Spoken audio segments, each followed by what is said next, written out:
Para jemaah umat Allah Subhanahu wa taala, pada kesempatan bahagia ini yang akan menyampaikan materi berkaitan tentang an-najasah. Berkaitan tentang an-najasah, yaitu najis dan anwa' najasah, jenis-jenis dari najis itu sendiri. Perlu kita ketahui bahwa rahmat Allah Subhanahu wa taala, an-najasah artinya al-qadar. Al-qadaratu allati yajibu 'ala al-muslim an yatanazzaha 'anha wa yaghsila ma asabahu minha. Yang namanya najis itu wajib atas seorang muslim atau muslimah untuk bersuci, membersihkan dirinya dari najis tersebut, wa yaghsila ma asabahu minha, dan mencuci apa saja yang terkena entah dari pakaian kita, kemudian anggota badan kita dan lain sebagainya. Dan kita harus bersuci, mensucikan najis tersebut. Banyak dalil yang berkaitan akan hal ini. Di antaranya adalah firman Allah Subhanahu wa taala, "Wa thiyabaka fatahhir." Dan bajumu sucikanlah. Di samping makna dari ayat ini, kita harus mensucikan hati kita dengan mentauhidkan Allah Subhanahu wa taala, maka di samping itu pula kita harus memperhatikan kebersihan dari pakaian kita, kebersihan dari anggota badan kita, sehingga ketika kita menghadap Allah Subhanahu wa taala tidak ada kotoran, baik najis dan lain sebagainya. Wa qala ta'ala, dan dalam firman Allah Subhanahu wa taala yang lain, Allah mengatakan, "Innallaha yuhibbut tawwabin wa yuhibbul mutatahhirin." Sesungguhnya Allah Subhanahu wa taala mencintai orang-orang yang bertaubat, mencintai orang-orang yang kembali kepada Allah, wa yuhibbul mutatahhirin, dan Allah Tabaraka wa taala mencintai, menyukai orang-orang yang bersuci, baik bersuci dari hadas besar ataupun bersuci dari hadas kecil. Wa qala Rasulullah sallallahu alaihi wasallam, dan baginda sallallahu alaihi wasallam bersabda, "At-tahuru syatrul iman." Yang nama bersuci itu termasuk bagian dari keimanan para jemaah yang beragama Allah. Dan juga hadis yang sangat populer di tengah kaum muslimin, ketika baginda sallallahu alaihi wasallam melewati kuburan, kemudian beliau sallallahu alaihi wasallam mendengar dari dua penghuni pemilik kuburan itu diazab oleh Allah Subhanahu wa taala.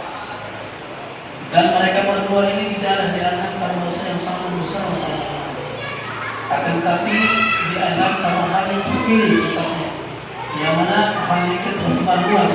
Banyak dari antara kaum muslimin dari penjuru timur sampai penjuru barat tidak memperhatikan yang demikian. Adapun yang pertama, dia sering adu domba. Ada sering memintahkan, mengucapkan, menyebarkan suatu ucapan yang mana dengan ucapan tersebut keadaan kaum muslimin tidak harmonis. Keadaan kaum muslim satu sama lain saling bermusuhan, disebabkan karena mengucapkan suatu ucapan yang belum tentu hal tersebut benar, bahkan bisa menjadi bumerang bagi orang tersebut dan membuat keributan di tempat tersebut. Adapun yang kedua, ini poin yang terjawabnya. Yang satu itu tidak diazab karena dosa besar, melainkan karena tidak bersuci dari kotoran. Mohon maaf, seperti misalnya buang air kecil. Banyak orang menyepelekan akan hal ini, akan tetapi di sisi Allah Subhanahu wa taala amat besar kedudukan yang namanya bersuci. Nah, harus kita perhatikan. Dan juga kita tidak boleh membuang kotoran sembarangan, dan tidak cukup dengan menggunakan apa. Kita harus benar memastikan bahwasanya hal tersebut sudah suci atau tidak ada bekas najis. Ini sebagai mukadimah dari makna najis tersebut. Ini harus kita perhatikan pada depan. Kemudian anwa' najasah, jenis-jenis najis. Yang pertama, al-maitah, yaitu bangkai. Ini jenis yang pertama. Wahia ma mata hafa amsihi, ay min ghairi tazkiyatin wa yalhaqu biha ma quti'a min al-hayy. Nah, yang dinamakan bangkit itu berarti adalah Allah Subhanahu wa taala apa saja yang mati tanpa ada sesuatu. Maksudnya apa? Mungkin mati karena tidak disembelih secara Islami, atau mati karena dipotong dalam keadaan hidup-hidup, atau sesuatu yang disembelih memang dasarnya hewan tersebut najis atau haram, kemudian tidak sembelih dengan menurut Allah Subhanahu wa taala, maka tetap hal tersebut dikatakan bangkit. Contoh, misalnya ada hewan atau ayam dia mati, nah, maka kita tidak boleh konsumsi atau memakan hewan tersebut. Kenapa? Apa larangan? Hikmah dari larangan kita memakan bangkit. Yang pertama adalah banyak virus, kemudian ada darah kotor yang tidak mengalir, sehingga jika seorang mengkonsumsi bangkit tersebut, maka dikhawatirkan akan berdampak buruk bagi konsumsi atau orang yang makannya. Nah, sekali lagi dia mengulangi, yang dikatakan bangkit adalah yang mati tanpa ada sebabnya, mati begitu saja, atau mungkin karena penyakit tidak sempat disembuhi. Kemudian yang kedua, hewan yang dipotong secara berlebihan, entah itu kakinya atau kepalanya dan sebagainya, maka sesuatu tersebut terhitung bangkai dari sudut pandang syariat kita. Di hadis yang Waqid al-Laythi radhiyallahu ta'ala, berdasarkan hadis Abi Waqid al-Laythi radhiyallahu ta'ala, qala Rasulullah sallallahu alaihi wasallam, Nabi sallallahu alaihi wasallam bersabda, "Ma quti'a min al-bahimah wa hiya hayyatun wa huwa mayyitah." Apa saja yang dipotong dari hewan atau binatang ternak dalam keadaan hidup bahwa mayyitah, maka dia termasuk mayyitah. Maksud begini Rasulullah alaihi wasallam bangkai. Atau mungkin tidak disebut nama Allah Subhanahu wa taala. Tidak disebut nama Allah Subhanahu wa taala ketika disembelih, maka terhitung bangkai. Kemudian Allah berterima kasih wa amal ala hada inda al-ilm wa yustanna min dzalika. Akan tetapi ada beberapa pengecualian pada jemaahnya. Ada beberapa pengecualian yang tidak termasuk bangkai. Apakah yang pertama?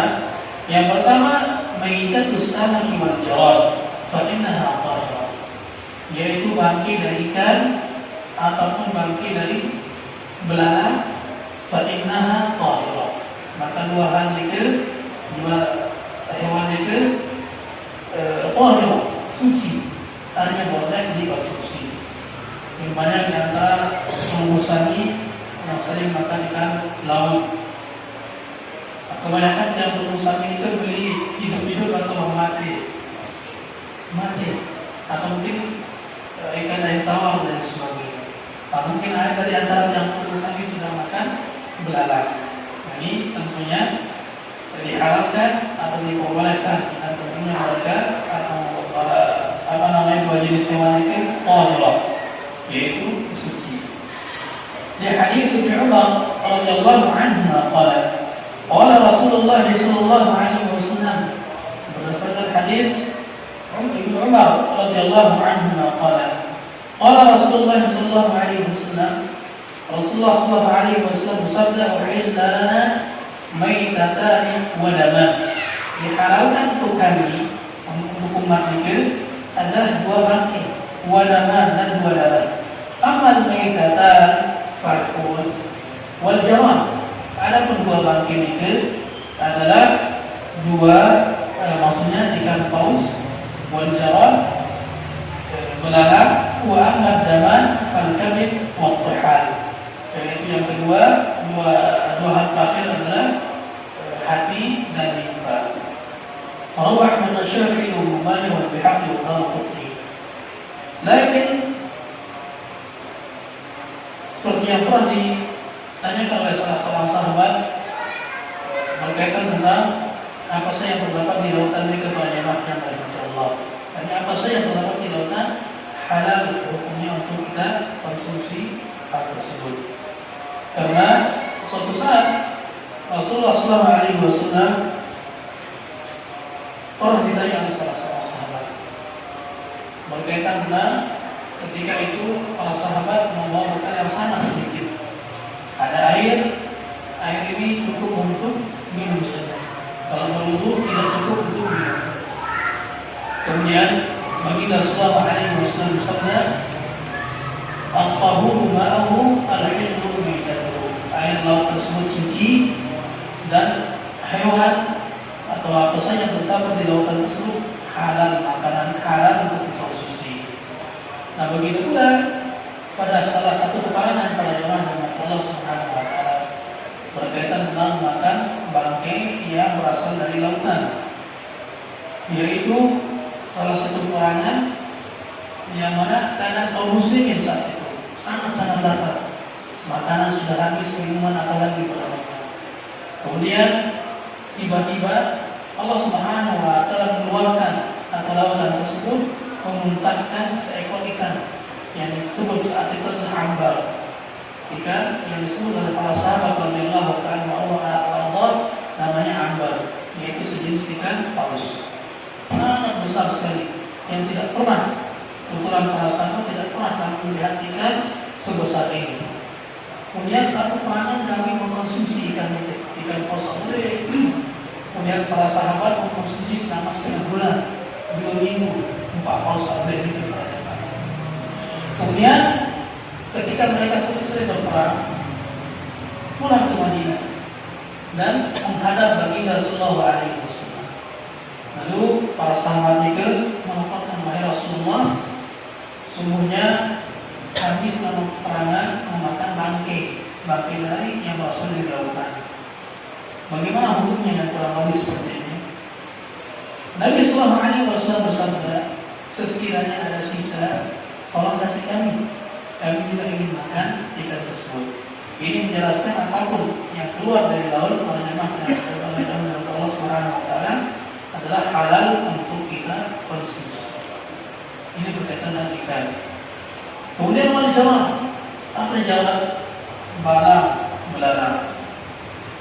Rasulullah SAW bersama para sahabat yang baik selama 6 kali peperangan selalu memakan belarang pada. Nah, kalau dikatakan mungkin pernah pergi lihat ketika di Masjidil Haram itu banyak sekali belarang, pada setiap dia hidup sampai kewalahan dari servisnya. Larang sekali barang tertunai. Tapi banyak sekali di Timur Tengah. Nah, itu selama 6 peperangan pada Nabi sallallahu alaihi wasallam beserta para sahabatnya memakan belarang tersebut 6 kali peperangan. Mungkin bulan dengan peperangan. Ini berkaitan dengan al-jawab. Itu yang pertama para jemaah Allah Subhanahu wa taala, mainatus samad wal jawab, bangkai ikan dan bangkai belarang. Kemudian yang kedua, maitatu ma ladama lahu as-sa'il kan-namal wa nahl wa nahwiha. Bangkai yang pada bangkai tersebut binatang tersebut tidak berdarah atau tidak mengalir darahnya, seperti misalnya semut, kemudian an-nahl, lebah, ataupun termasuk juga dubab. Nanti ada dubab, Nabi lalat. Nah, lalat. Fa'innaha tahiratu idza waqa'at fi syai'in wa ma fihi la tunjisu. Yang demikian itu suci, dan apabila mungkin yang disebutkan tadi seperti lebah, lalat, kemudian seekor semut jatuh ke minuman kita atau sekitarnya, dan yang demikian tidak membuat hal tersebut menjadi najis, akan tapi suci. Mungkin para jemaah dari Allah Subhanahu wa taala, saya sering mendengar hadis tentang lalat tersebut. Hadis tentang lalat mungkin dalam tempo saji, mupi atau leteh ataupun yang sejenisnya, pasti kadang seanak lalat atau kelikit hingga mungkin makhluk sama makhluk sambil menikmati, kemudian mencicipi tampilan teh dan sebagainya, mereka juga makhluk Allah Subhanahu wa Ta'ala. Nah, bahasanya Rasulullah SAW kalau yang mengusahi melihat lalat yang hinggap di tempat minuman kita, dia tidak langsung bertanya. Yang berurusan di tepok apa itu dalam baru sebulan. Karena kenapa? Di antara kedua sayapnya ada obat dan salah satunya ada penyakit. Dan ini merupakan mukjizat atau apa yang diberikan oleh Rasulullah SAW.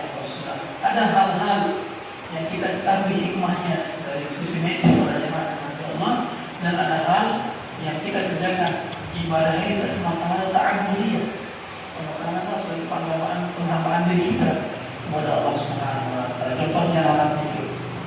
Hikmahnya penelitian yaitu ternyata di salah satu sayap yang dimiliki oleh lalat tersebut ada obat, dan di salah satunya lagi ada penyakit. Itu hikmahnya. Belum lagi misalnya berkaitan tentang air liur anjing muharraf oleh Allah Subhanahu wa Ta'ala.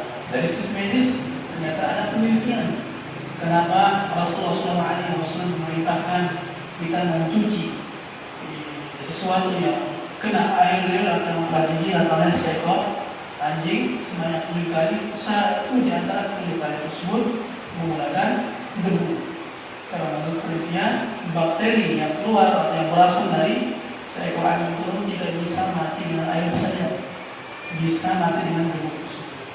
Nah, makanya yang katakan ada ibadah-ibadah yang pengusaha miliki tahu hikmahnya, dan ada ibadah-ibadah yang sama sekali kita tidak mengetahui hikmahnya. Ta'abudi, yaitu kita ini merupakan aturan perintah dari baginda Rasulullah SAW, maka kita amalkan. Nah, kemudian poin yang ketiga bagaimana Allah Subhanahu wa Ta'ala, yaitu al-mul maitat al-maitati wa qarniha wa qarnuha wa wafha wa sya'ruha wa nishuha wa jilduha. Poin yang ketiga adalah tulang dari bangkai tersebut, tanduk dari bangkai tersebut, kuku, rambut dan bulu dari bangkai tersebut. Wa kullu ma huwa min jinsi dzalika tahir. Dan setiap yang disebutkan tadi suci. Adapun yang khususnya menggunakan mungkin sebagai peralatan rumah tangga atau bersih dan sebagainya. Lian al-asla fi hadhihi kulliha at-tahara. Karena asal hukum yang terdapat pada sesuatu yang disebutkan tadi dari tulang, tanduk, kuku, bulu dan kulit adalah suci asal muasalnya. Wala dalil ala najis, dan tidak ada dalil yang menjelaskan bahwa sesuatu tersebut najis. Qala Zuhri fi idham al-mauta nahwa al-fil wa ghairihi. Itu salah seorang pengusaha Al-Imam Az-Zuhri, semoga Allah Subhanahu wa Ta'ala merahmati beliau.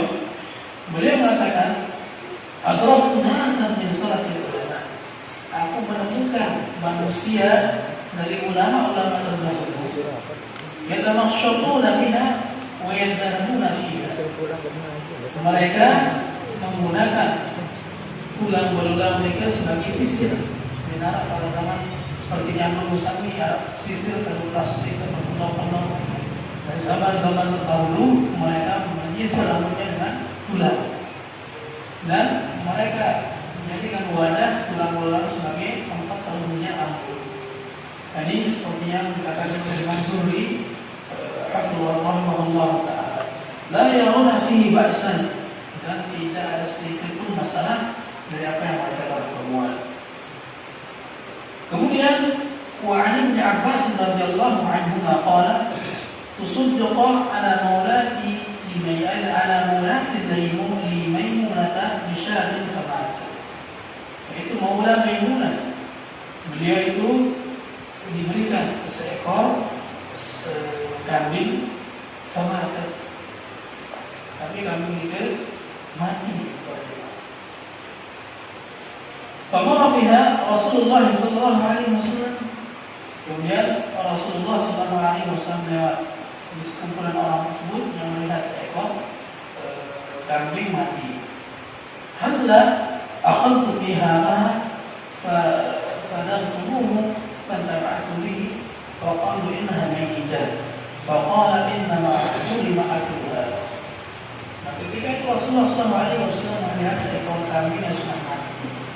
Kemudian beliau bertanya kepada orang-orang atau sahabat ketika beliau yang melihat seekor kambing tersebut. Kemudian beliau mengatakan, wahai sahabatku, kemudian isi daripada baik kulit, ambil kulit dari kambing yang sudah mati ini. Kemudian kalian bisa mengambil manfaat dari kulit kambing ini, entah itu buat baju, buat apa selimut dan sebagainya. Kemudian para sahabat Rasulullah SAW mengatakan, ya Rasulullah, innaha mayyitah. Wahai Nabi SAW, itu barang masa bau yang menggunakan atau mengambil kulit dari bangkai itu. Faqal Rasulullah SAW mengatakan, innama hulima akluha. Yang diharamkan adalah menggunakannya. Adapun mengulitinya walaupun sudah mati, maka diperbolehkan dengan catatan hewan tersebut halal dimakan. Nah, misalnya anak-anak ekor sapi mati dan daripada membantu, ya sudah yang perlu sapi baik kulit agar kita bisa manfaatkan, ataupun hewan-hewan yang ketika hidup atau asalnya boleh dimakan maka diperbolehkan. Ya, karena suci ya teman-teman. Nah, saat suci itu seperti yang disebutkan Allah Subhanahu wa taala, wa min aswafiha wa amaliha wa ash'ariha asasa. Itu kulit kulit domba, onta, kemudian kulit kambing dan bulu-bulunya itu diperbolehkan untuk kita menggunakan walaupun hewan-hewan tersebut sudah mati. Jadi memang ada yang mengatakan juga seluruh hewan selain daripada babi dan anjing. Ada yang mengatakan pula kecuali anjing sendiri. Akan tapi kita ambil pendapat yang lebih selamat, artinya segala hewan yang halal dimakan, yang kita diperbolehkan atau memanfaatkan kulitnya ketika dia sudah mati. Nah,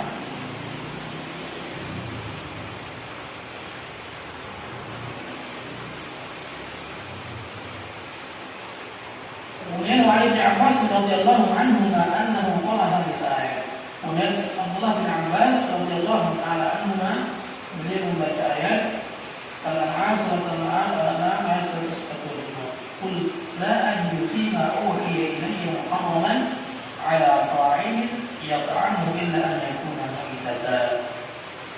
Yang artinya qul la ajidu fima uhiya ilayya.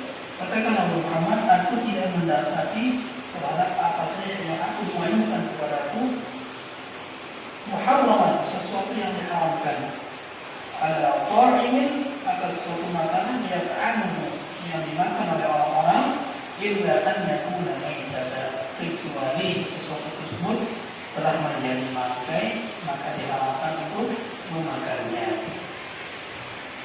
Wasil wal amru wasyir wasur fahuwa halal. Kemudian gigi, kemudian tulang, rambut dan bulu fahuwa halal, maka hukumnya halal. Nah, kemudian para jemaah yang dirahmati Allah Subhanahu wa taala, poin selanjutnya adalah berkaitan tentang al-wadi. Apa yang al-wadi? Pernah dengar?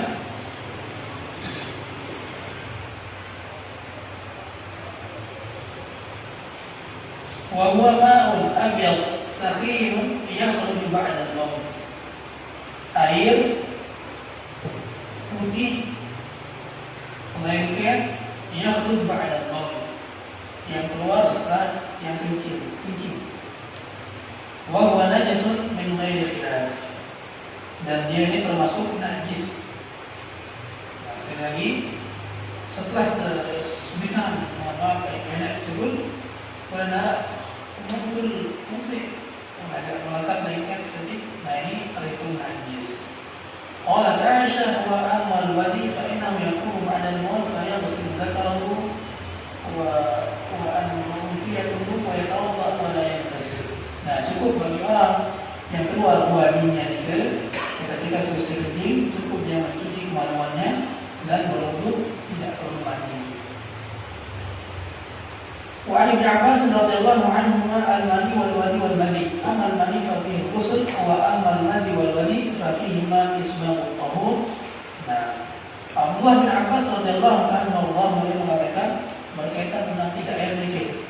Al-mani wal wadi wal madi. Amma al-mani fa fihi ghusl. Adapun mani itu wajib kita untuk mandi. Wa amal wadi mani wal wadi fihi ismaul tahur. Adapun bisa dua ayat itu wadi dan madi maka cukup diperintahkan kita untuk mencuci dan berwudu. Nah, berkaitan dengan zikir oleh Allah Subhanahu wa taala, bagaimana cara membedakan wadi dan madi? Kita sebut madi ini kan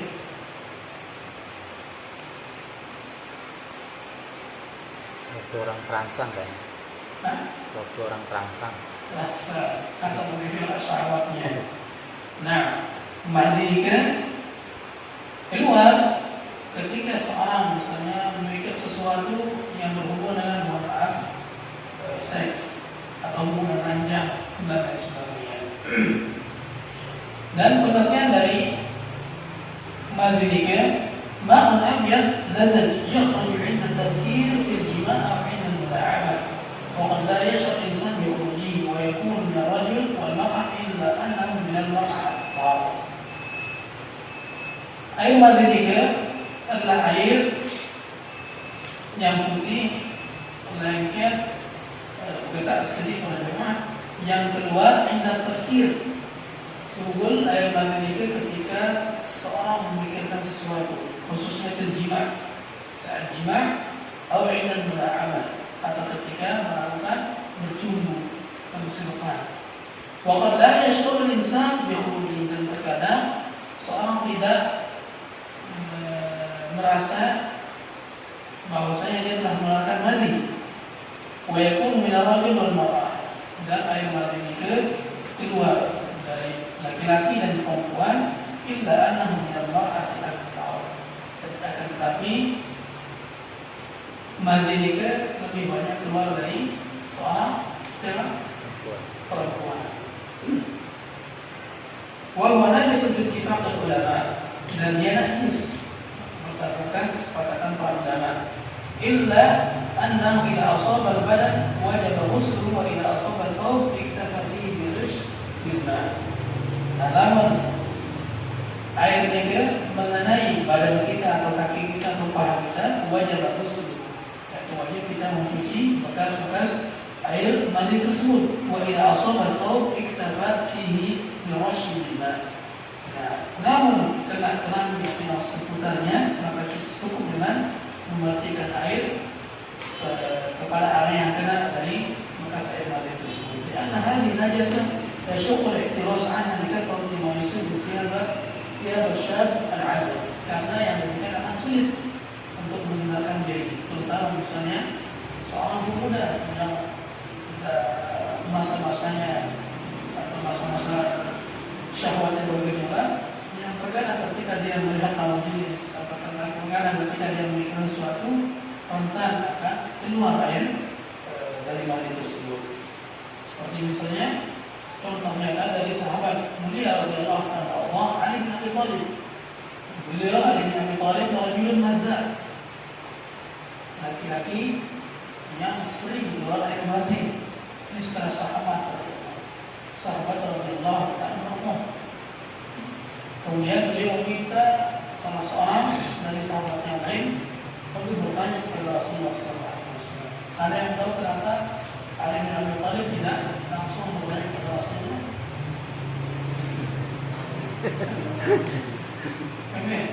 Dia langsung kepada yang Nabi SAW.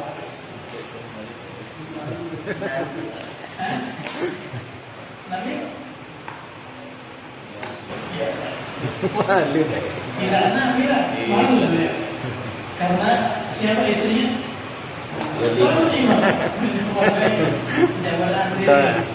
Artinya maksudnya kalau tidak bisa melihat perempuannya semua Nabi Sallallahu Alaihi Wasallam. Makanya beliau meminta dari para sahabat itu, ya tidak ada Rasulullah pun beliau sepupu maka dikatakan tidak karena beliau menikahi putri tercinta beliau Sallallahu Alaihi Wasallam. Kemudian beliau mengatakan ia bersin dzakarahu wa yatawadda. Maka Rasulullah Sallallahu Alaihi Wasallam mengarahkan dia mencuci kemaluannya dan mencuci area yang terkena dari air mani tersebut dan berwudu. Kemudian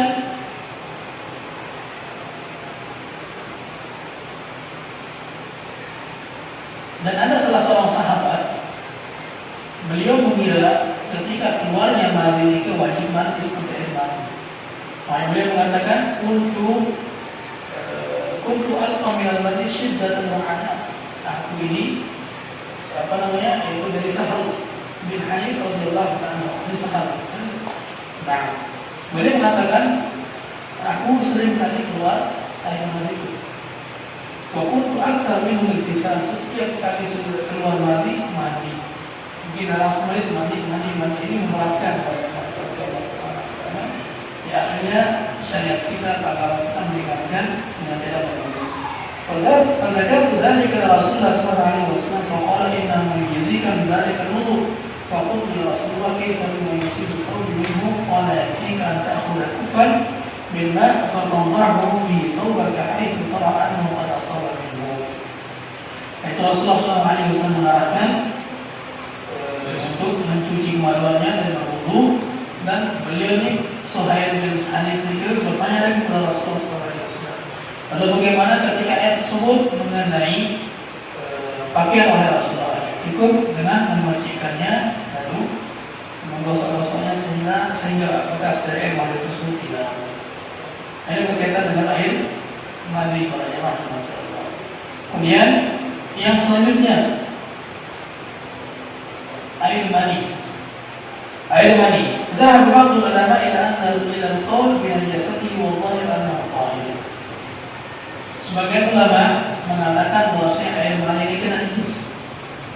Akan tapi pendapat yang paling kuat, pendapat yang lainnya adalah air mani ini tidak najis, bersuci. Walakin yustahab ghusluhu in kana mutbal. Akan tapi ketika misalnya mani masih basah, dia bersuci. Termisal sekali yang terang. Wafarku ingkana ya bisa dan sekali-kali ini namun akan buat kering. Qala Aisyah radhiyallahu anha kuntu akhruqu naniya min thawb Rasulullah sallallahu alaihi wasallam idza kana yazid yabisan wa ghuslu idza kana muqbal. Aku mengerik-ngerik mani bekas mani Rasulullah sallallahu alaihi wasallam yang terdapat pada pakaian beliau jikalau air mani tersebut kering, wa ghuslu idza kana muqbal, dan aku mencucinya apabila air mani tersebut masih basah.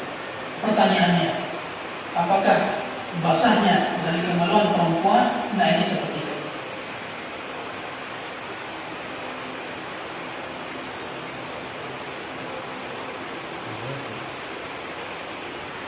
Sama. Jadi Hukumnya sama berarti. hukumnya sama. Dari yang Kenapa deh? Nah, basah dari kemaluan seorang perempuan ketika sudah jima, bagaimana hukumnya?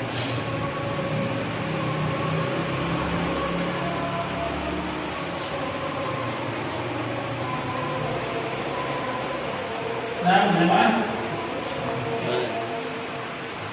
Nah, tidak najis, sama seperti air mani itu.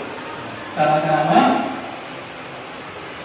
Rasulullah SAW atau dikatakan oleh para ulama itu dari bahasanya Aisyah radhiyallahu anha, kuntu akhruqu al-maniyya min thawbi Rasulullah sallallahu alaihi wasallam tidak kana najis.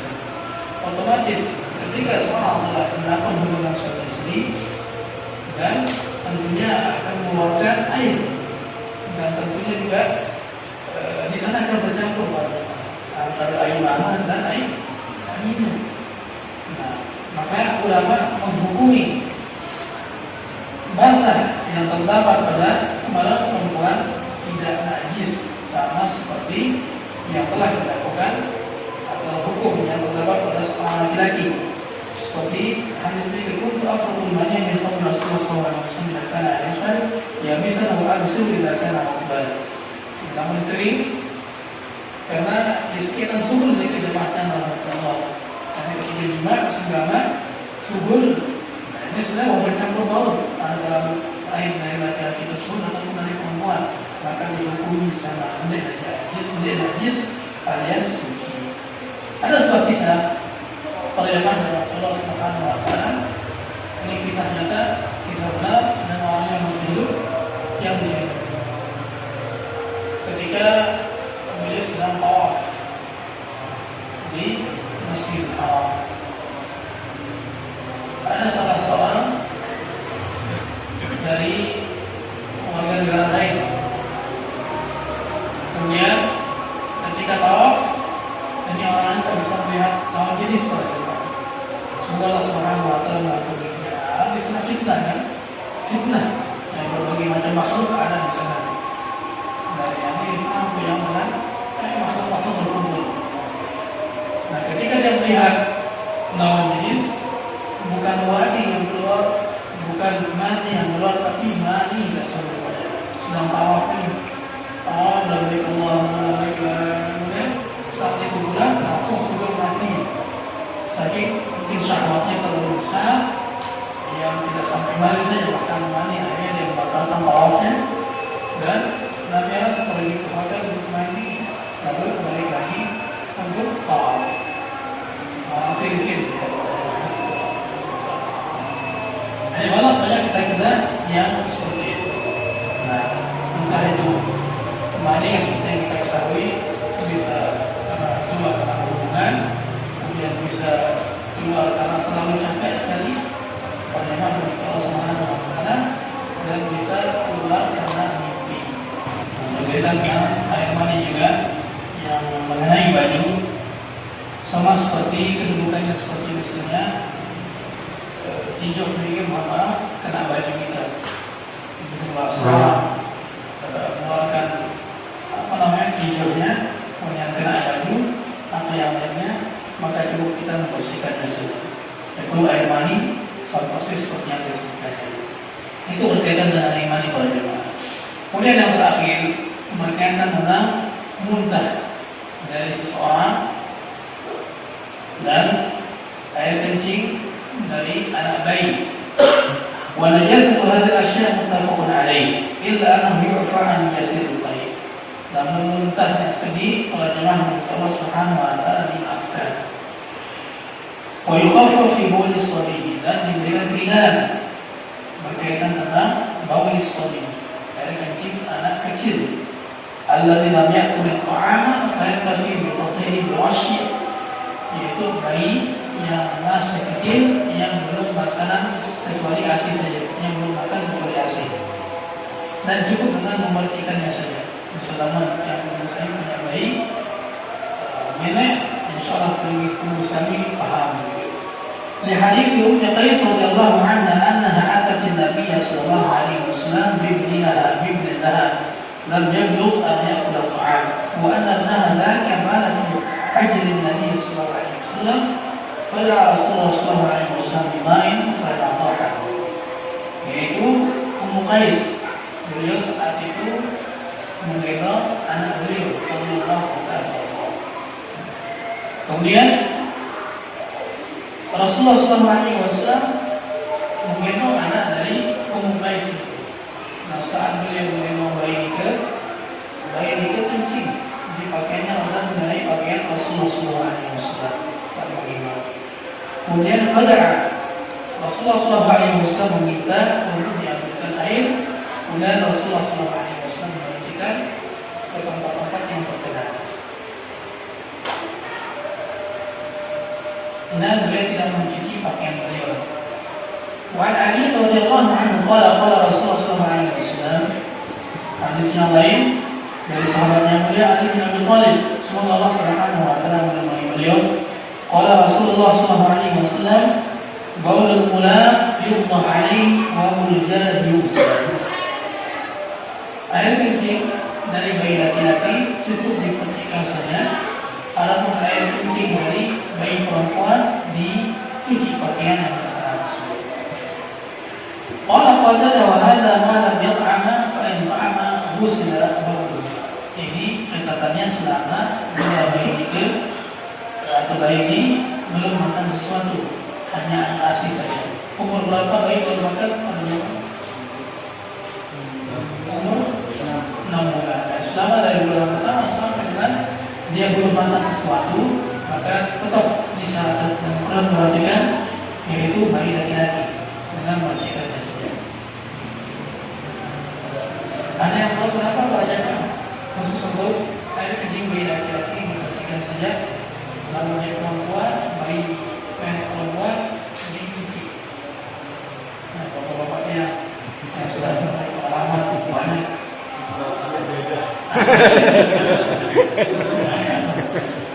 Cipratannya berbeda. Ada yang lain?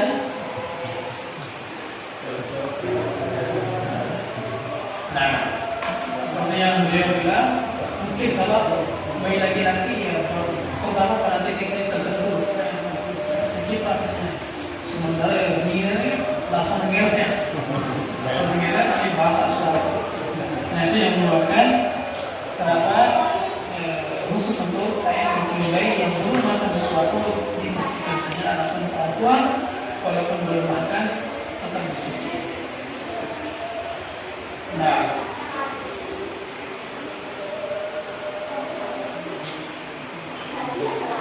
والعسل الرخصة في الاكتفاء بنوعه طلوع الناس بحمله المرضى إلى كثرة بول عليهم ومشقة الغسل في ثيابهم. Dan mungkin disebabkan diingatkan oleh agama kita ini kenapa cukup diperhatikan, karena mungkin masyarakat apalagi yang namanya ibu membuatnya, namun setiap kali dia perkara setiap kencing bayi setiap kali itu akan dicuci berminyak adalah minyak yang mungkin untuk mencuci bagian entah itu lepot, pakaian dan lain sebagainya akan dicuci dalam sehari dalam mungkin bisa berapa kali kira-kira bagian itu tergantung cuma yang paling sering berapa ada 10 kalian lebih Bayi jumbo lebih super. cuci baju 10 baju anak dengan baju bapak baju kakak baju ini baju ini alhamdulillah merupakan syariat yang anak-anak muda